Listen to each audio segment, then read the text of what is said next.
Not Shahid Bolsen again. Well, it's hard to find anybody else who's sensible. I mean, didn't I tell you not to react to everything that Trump says? If you react to everything he says, you're going to have a nervous breakdown. You can't keep up. The man is a human flash grenade. The National OCGFC are going for broke. They're going for broke. It's like a shock and awe campaign against the post-World War II world order. Scorched earth. He's the disorienter in chief. A lot of people wanted me to respond to that obscene video that Trump shared on his social media platform, the AI-generated video that's Well, this is about a year old. supposed to show his vision of Gaza.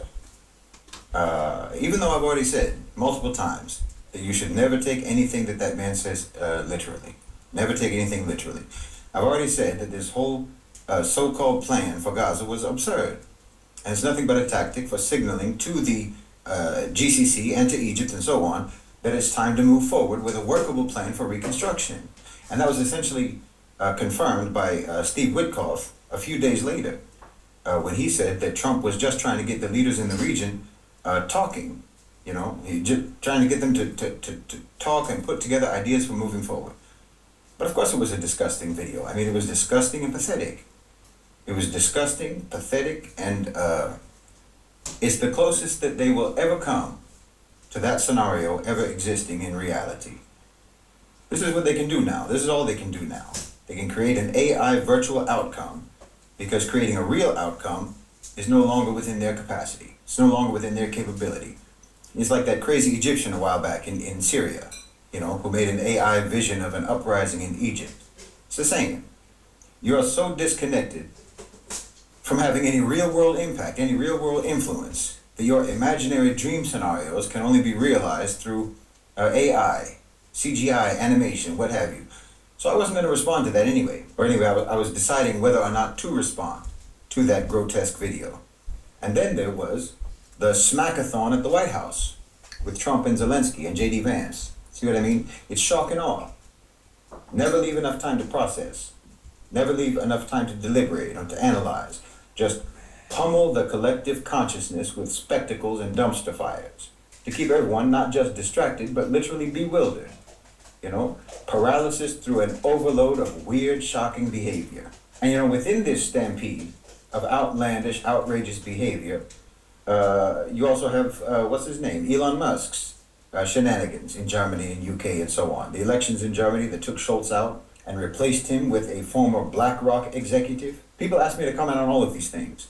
But honestly, for me, it's like asking me to comment on every step in a staircase that someone is falling down. Because all of this is just the playing out of what I have been saying all along for at least 3 years now. The A-National OCGFC are throwing Europe under the bus. And in fact, they already threw it under the bus. It's been under the bus. So the headlines that we're seeing now are just about which part of Europe is currently getting crushed under the wheels. Which part of the body of Europe. The U.S. is subjugating Europe. And they're distancing themselves from the conflict zone that they want Europe to become. So, look at the reaction of the EU leadership to the Trump-Zelensky shouting match.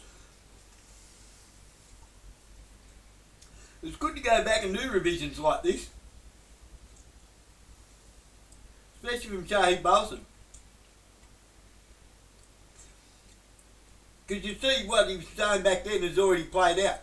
Oh yeah, he was right after all.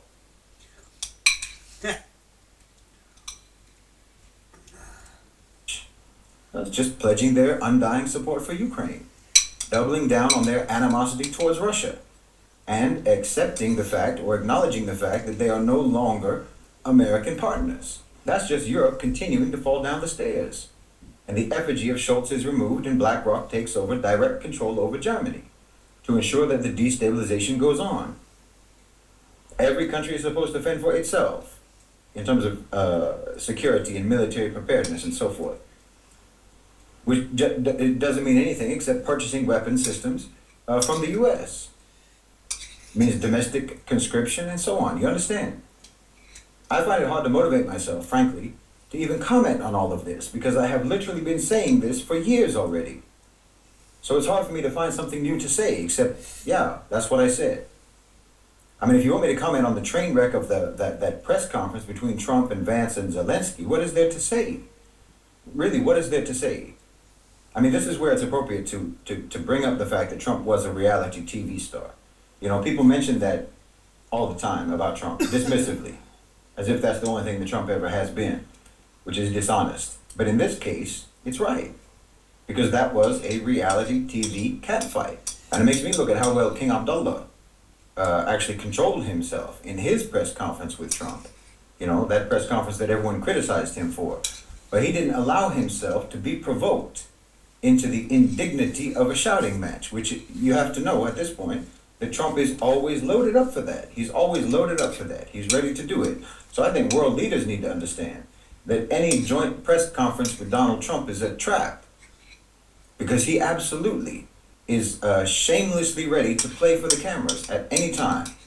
And this again is just another way of alienating the rest of the world from the U.S. and isolating America from the world stage. If your relationship as a country, if your relationship with the U.S. is sensitive in any way, why, the worst thing that you could ever do is to agree to appear in a joint press conference with Donald Trump. You know, Teddy Roosevelt said, "Speak softly but carry a big stick." That's the American approach to diplomacy. So when you see an American president speaking loudly, well, you know he's got no stick. So all he can do is to try to beat you down verbally. And if he does it on camera, if he does it in public, well, it can have the same effect as a physical beatdown. So leaders around the world, in my opinion, should never give him the chance. Don't you do a joint press conference with Donald Trump. It's not safe. Okay, but meanwhile, actual things are happening, and you should try to pay attention to those actual things, like the gutting of the federal government in the United States. Yeah, here's a question. Let's go back in time a bit. And submarines. Where's our submarines? Pauline, you've been to Mar-a-Lago twice now, made speeches over there. You've got, ice cream on me. You've got quite pally-wally with the boys over in the United States of Israel. Hanging out with the degenerates. Where's our submarines? I'm sure you got him on speed dial. Ask Donald. Ask him to ask the industrial military complex, when are we going to get our submarines?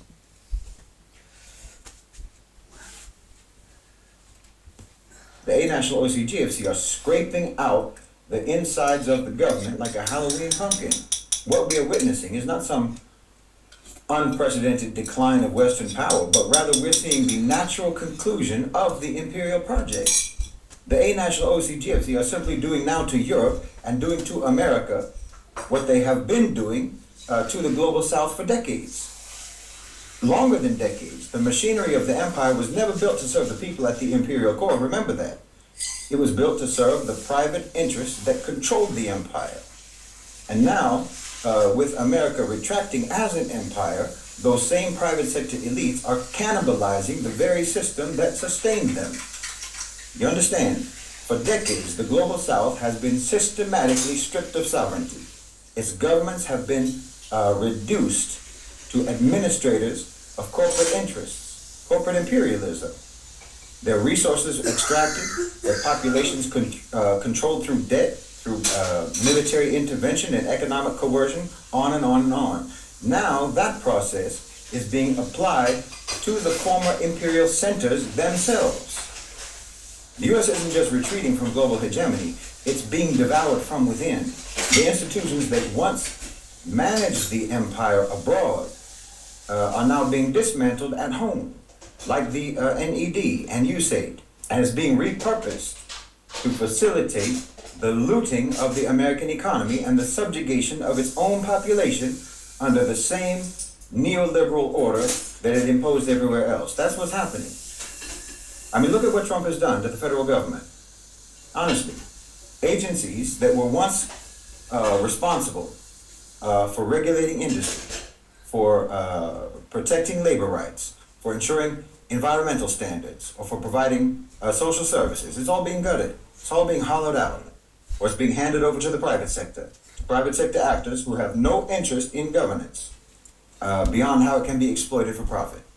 That's their only interest. You know, the Environmental Protection Agency, It's turned into a tool for deregulation. The Department of Education is being pushed towards privatization.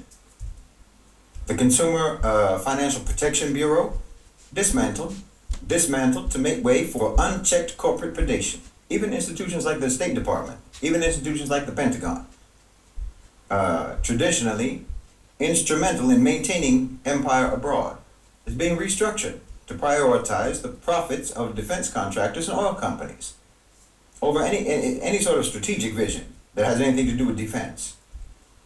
And then, of course, there's the push to shift military costs onto other nations. You know, the idea that Europe needs to rearm itself, that NATO member states have to vastly increase their defense budgets. This isn't about strengthening NATO, strengthening those countries. It's about shifting the cost burden of maintaining global security onto others while the U.S. sells them weapons. That's all that is. It's the same game that they played with the so-called third world militaries. You know, create instability, manufacture a demand for weapons, and ensure that the war itself remains a profitable industry, indefinite. Europe is being positioned not as a partner, but as a new frontier for security-based economic exploitation. This is the inevitable trajectory, by the way, of an empire in decline, of America's empire. America's global footprint is shrinking, but it's not because they're making a strategic retreat. It's because the forces that once wielded that empire for their own gain no longer need the facade of national power. They have extracted what they could from the world, and now they're extracting from America itself. The country is being looted. It's being asset stripped and sold off in pieces. And just as they did in the global south, they're going to leave behind a population that's drowning in debt. They're going to leave behind a government that is incapable of addressing the needs of the population, and a security apparatus that exists solely to suppress dissent. The same corporate oligarchs, the same financial institutions.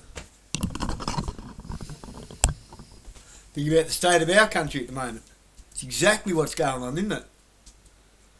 Eh? We're just getting thrown into a massive debt. They're just going to leave us high and dry, and then rape our country of uranium and rare earth minerals, ore, coal. They're just going to rape us. We're just in the way.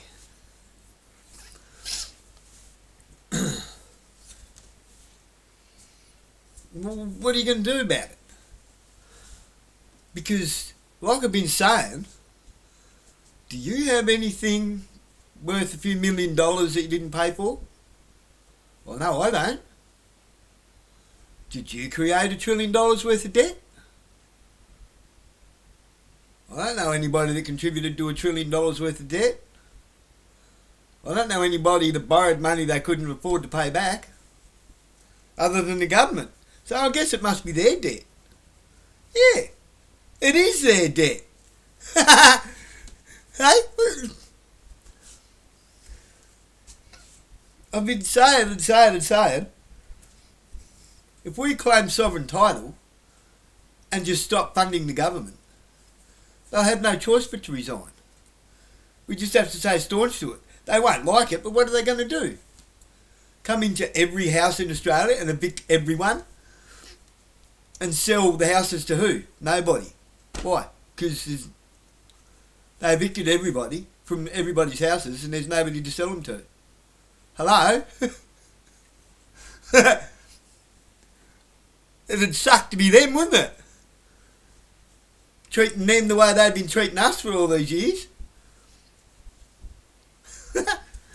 Get out of the Parliament Court, get now. Northern Territory's a state. Piss off Pine Gap.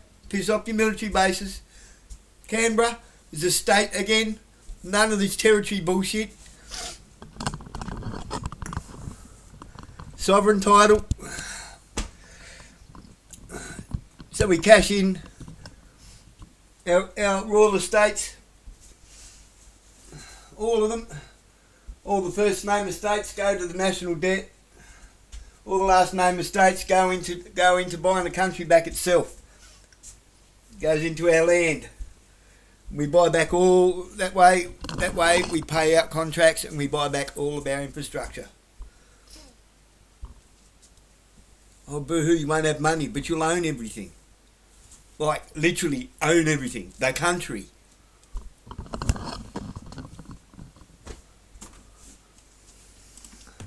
And military contractors that drained the global south of their resources are now doing the same to the west. This is what I've been talking about for ages now.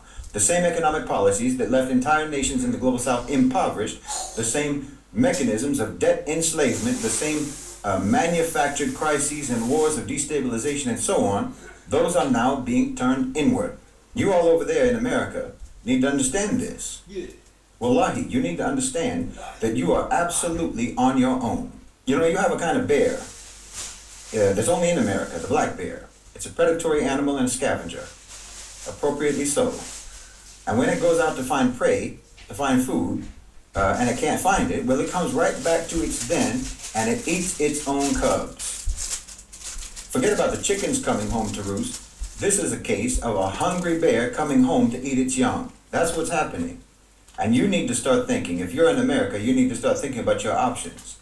You need to start thinking about what resistance really means for you. Because you only have two choices, really. You really only have two choices. Either resistance or escape. In this case, it's important for you to understand that you're dealing with the literal programming of the system, the DNA. You know, it's like the bear. It's like the bear's nature. You're not going to change the bear's nature. It's programmed like that. This isn't about Trump. This isn't about right or left. This isn't about Republican or Democrat. This is about the nature of the system itself. And this is the only way that that system can go. Please understand. You're not going to convince that that black bear to spare you, that hungry bear. That's not going to happen. You think you can reason with a hungry bear? You think you can say it's unconstitutional for a bear to devour its offspring? That's not going to happen. That bear is going to do what bears do. It's going to do what it's always done. It's going to do what it was designed to do. So right at the outstart, you have to discard any notion that you can turn that bear around, or that you can persuade it to go hungry for moral or for ethical reasons or what have you. That's not going to happen. This is irreversible. So any strategy that you have for addressing the situation that includes reversing this process is just going to get you chewed up. I'm telling you, the dismantling of America, the hollowing out of the federal government, the isolation, the economic collapse, this is all happening. And it has to happen. And nothing is going to stop it from happening. You can't flap your arms to keep a spiraling plane from going down. That's not going to work. This is the future that you're facing, and you need to make your plans based on that reality. Don't be like Trump and come up with some, fantasy AI video of the future that you wish could be but won't be.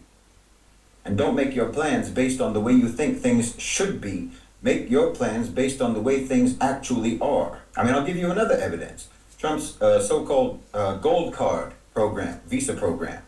You've heard about this? He's offering residency and a path to citizenship for $5 million. This is not an immigration policy, it's a fire sale. He's not offering opportunity to the deserving, the most deserving. He's auctioning off the country to the highest bidder. This isn't about job creation. It isn't about economic development or national prosperity or whatever other hype you might hear. It's about the final commodification of American sovereignty. The absolute monetization of citizenship. It's the selling off of America itself to the national owners and controllers of global financialized capital. Couldn't be clearer. This program that Trump has allows any foreign billionaire, whether it's a Russian oligarch, a sheikh from the Gulf, or a Chinese tycoon, to purchase a permanent U.S. residency and eventually, a path to citizenship for just $5 million. No jobs need to be created.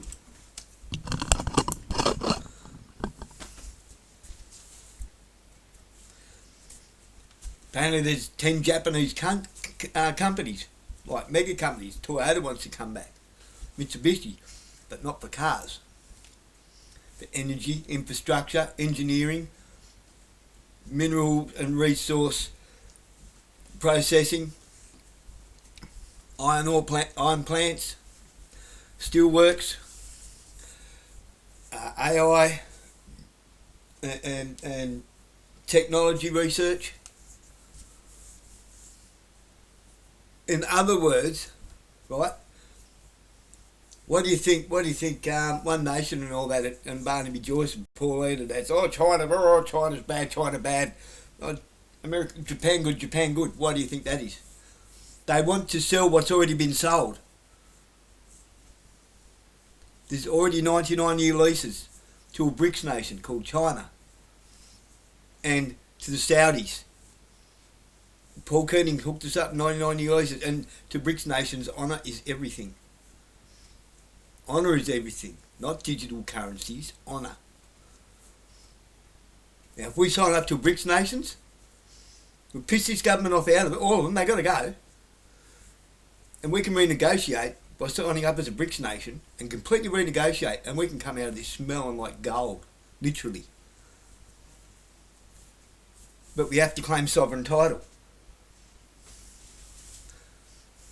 We can base our currency in base metals, in coal, in gold, in uranium.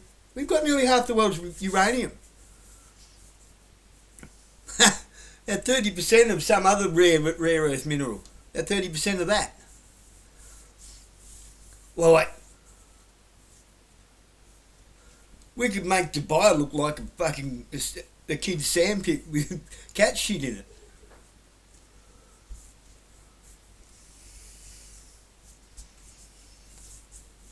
China doesn't want to take us over. They already own us. Like, fair dinkum. Ask Paul Keating. He sold it. He sold it to him. No economic contributions have to be made, no investment, nothing beyond the payment itself, beyond that $5 million. There's no requirement whatsoever for these individuals to invest or to integrate or assimilate or what have you, or to even live in the country. They're simply paying for a passport. They're paying for a nationality. This policy reveals a stark reality about that government. The American government does not see the United States as a nation anymore. It sees it as real estate. It sees it as an asset to be leveraged, a commodity to be liquidated. The country is not being governed. Excuse me, mouthful of chips. They've already got some company here in Australia selling real estate in Gaza, buying it off of Israel.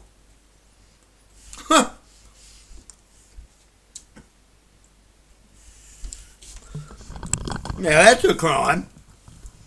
That's all sorts of international trade crimes. Israel and America are selling land selling Palestinian land. They're auctioning it off. There's a company in Australia doing it. It's being sold. I mean, some might say, why would a foreign billionaire pay $5 million for this when they can already invest in the U.S.? Well, it has nothing to do with investment. The gold card offers them something that investment can't really offer them. Just investment. Unrestricted access, asset protection, political leverage, and legal immunity. Billionaires who secure American residency can gain unfettered access to the U.S. financial system. Their transactions will no longer be subjected to the scrutiny that applies to foreign nationals. You understand? Laundering, money laundering. Their money can flow freely. Their investments can be made effortlessly. Not to mention asset protection. I mean, wealthy individuals who come from, unstable or from authoritarian regimes or what have you, can safeguard their money. They can safeguard their businesses and their families and so forth in the U.S. or with U.S. nationality, insulating themselves from the risks of political upheaval in their home countries or confiscation by their governments. Not to mention, obviously, they'll get political influence. They'll get to vote. They'll get to fund political campaigns and not be foreign actors. They'll get to lobby the legislature and so forth. Not to mention, they'll be safe from extradition if they're financial criminals. If their home nations or any other nation attempts to extradite them, they'll have the safety of American citizenship. So this gold card visa, it's kind of like a get out of jail free card. Not to mention it's a second passport. The ultra rich always like to have extra passports, maintaining multiple nationalities. It's a way to ensure that they have that they'll always have a safe haven you know, gives them the ability to move freely across the world, evade all restrictions that are imposed maybe in their home countries or other countries and so forth. So in reality, this it's not a $5 million investment, it's a $5 million protection racket. What Trump has done is to place a price tag on citizenship, and in so doing, he has revealed the true priorities of those who run that system. It's just money. I mean, think about it. If a refugee who's fleeing from war or persecution seeks asylum in the U.S., they're treated like they're a criminal. If a hardworking migrant worker crosses the border, they're hunted down like an animal. If a skilled professional wants to immigrate legally, they face years upon years of bureaucratic obstacles. But if a billionaire wants to buy a green card, no problem, just write a check. Easy. This policy strips away any illusion that America is a land of opportunity, or that it values contribution, or that it rewards merit. No, the only thing that matters is money. America is no longer a country. You understand? It's an asset class. It's a nation for sale. Trump's policy doesn't serve America, obviously. It doesn't serve the American people, obviously. It serves the national owners and controllers of global financialized capital. They don't see themselves as citizens of any country, of any nation. They operate, as I've said many times, beyond borders, beyond governments, above governments, beyond laws, above laws. Their allegiance obviously isn't to America, it's to capital itself. They extract wealth from every country, but belong to no country. So what does this tell you about the trajectory of global capitalism? It tells you that nations are obsolete. Governance has been replaced by transactions. Citizenship is no longer a birthright. It's not an earned privilege, it's a commodity. Trump's gold card is not a visa program, it's a clearance sale. It's an admission that America has been reduced to nothing but a marketplace. Its government is nothing but a brokerage firm, and its citizenship is just another product on the shelf. I mean, why not tweak that program? Honestly. Allow Americans to sell their citizenship for $5 million. Now that makes sense. Let struggling Americans get paid and move out of that country with their newfound millions. That's a program I could get behind. Imagine if, for instance, just 10%, just say 10% of African Americans could sell their citizenship for $5 million each.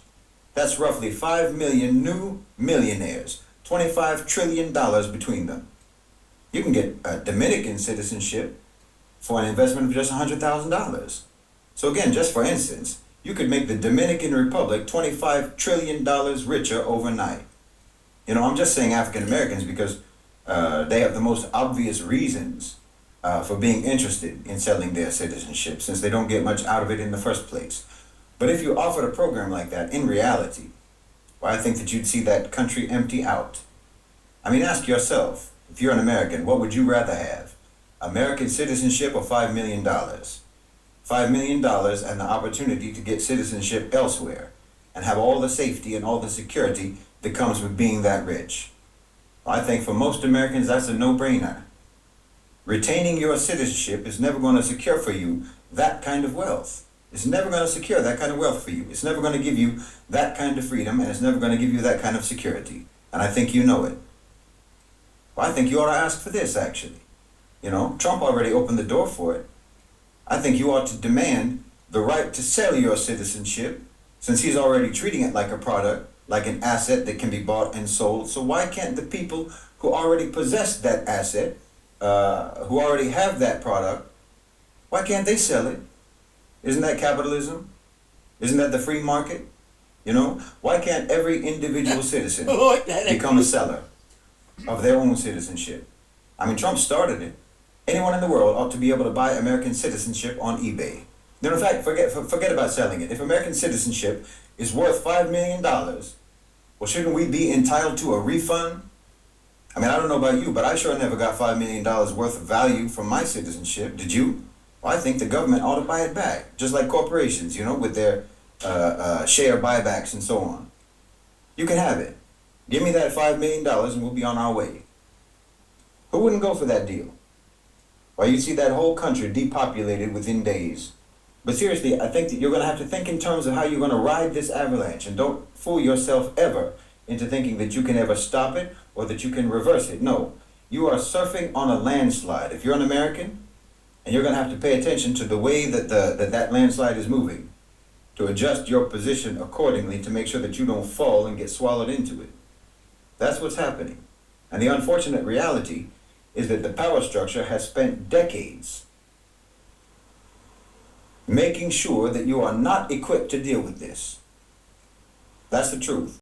Making sure that you don't have the intellectual faculties, that you don't have the material faculties, that you don't have the social skills, the community building skills, or any understanding of solidarity that you need to survive.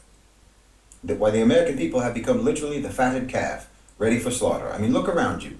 Honestly, look around you. The American people have been fattened up physically, intellectually, psychologically, like livestock being prepared for the slaughter.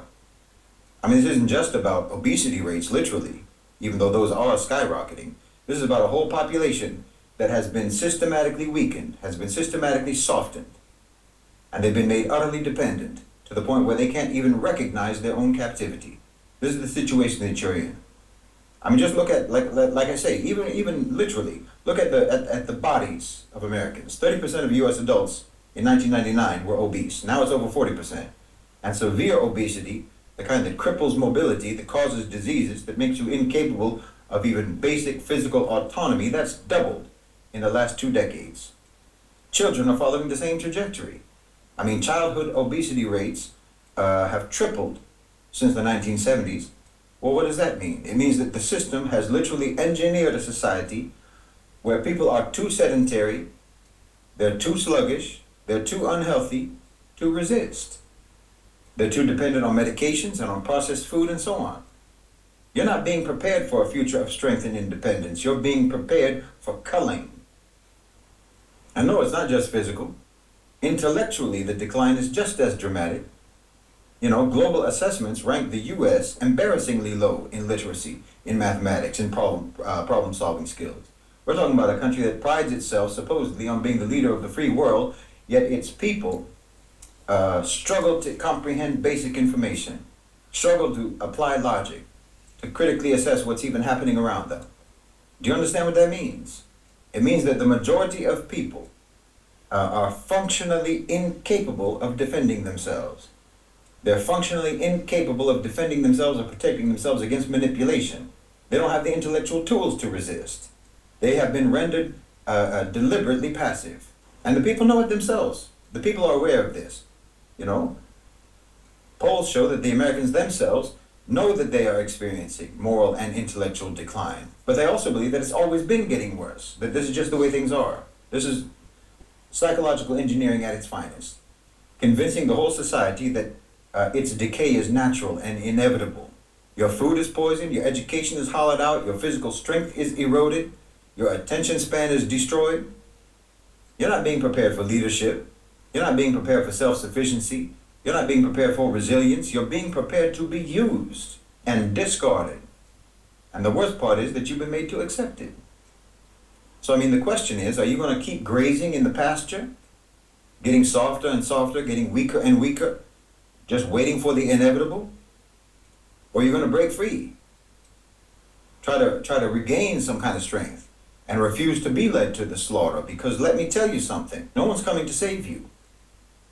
It's on you to wake up and to resist. And I don't know if you're ready for the challenge, because like I said, they have literally been making sure for decades that you aren't ready. I mean, you're going to need to build communities, and I don't mean just hosting block parties or going to neighborhood cookouts. I'm talking about literally building parallel community level power structures, localized independent economies, your own supply chains, your own resources, and I mean basic needs resources like food and water, education networks, community policing, and so on. You can learn some of this, a lot of this actually, you can learn a lot of this from the Global South. I mean, do you know that there's areas in Pakistan, there's whole areas of Pakistan where the army won't even go, because the local leaders there in those areas have built such strong parallel power structures that they function almost like autonomous zones. Well, like I've talked about before, you know, some of those prisons in the Global South, especially in South America, where the guards don't even go into the prison cells, or they don't even go into the cell blocks.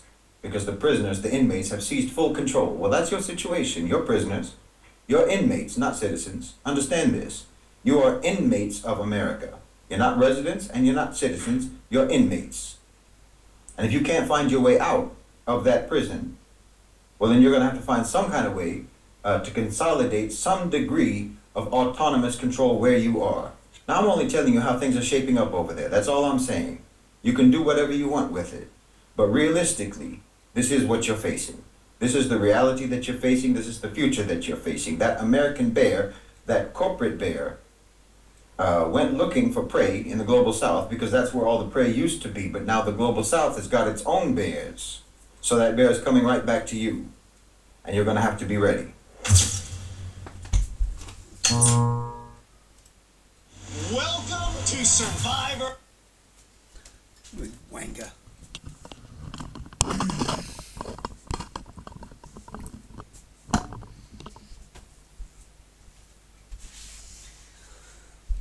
Good to do a revision now and then, isn't it? Everything that he said would happen has happened. And still playing out. We're following suit. Can you tell?